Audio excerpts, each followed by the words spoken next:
My name is Bradley Glassner. I spent 10 years in the United States Air Force. I was a tech sergeant and I was an aircraft structural maintenance craftsman. I was stationed at Dyess Air Force Base, Kunsan Air Base, Kadena Air Base, and I did two overseas deployments to Kuwait and Qatar.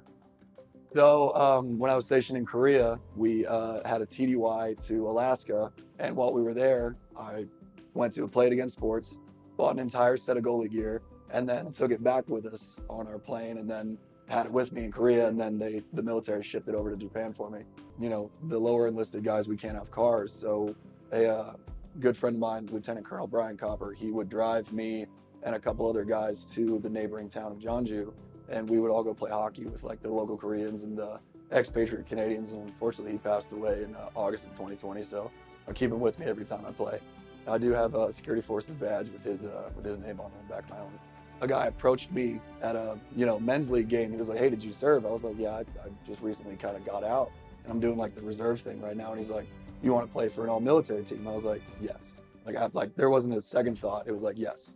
Like I want to go play with guys who have served and have the same type of drive and determination to want to be successful on the ice. And there's a brotherhood that you just can't match. Like all these guys out here, like they would fight and die for each other in the drop of a hat. It doesn't matter.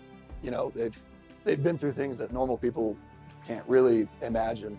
And to be able to share that together in an environment where we can all play hockey and be a team again, there's nothing else like it. Like I've played team sports, I've played lacrosse, football.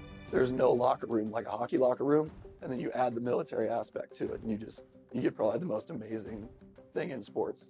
So about 2020, 2021 is when I was, phasing out of active duty and kind of sort of getting out of the reserves, and had a, couple other personal issues that didn't go so well. And I was in a really, really bad spot. I was in a really bad way. I wasn't taking care of myself. I wasn't, going out. I wasn't enjoying myself. And there's no other way to describe it, but I was in the mud. And I was in the mud up to my chest, and I couldn't get myself out. But the members of my team, my coach, they all picked me up, and they got me out of the mud, and they helped me keep going. And if it wasn't for them, if it wasn't for warrior hockey, I wouldn't be here. So that's about it.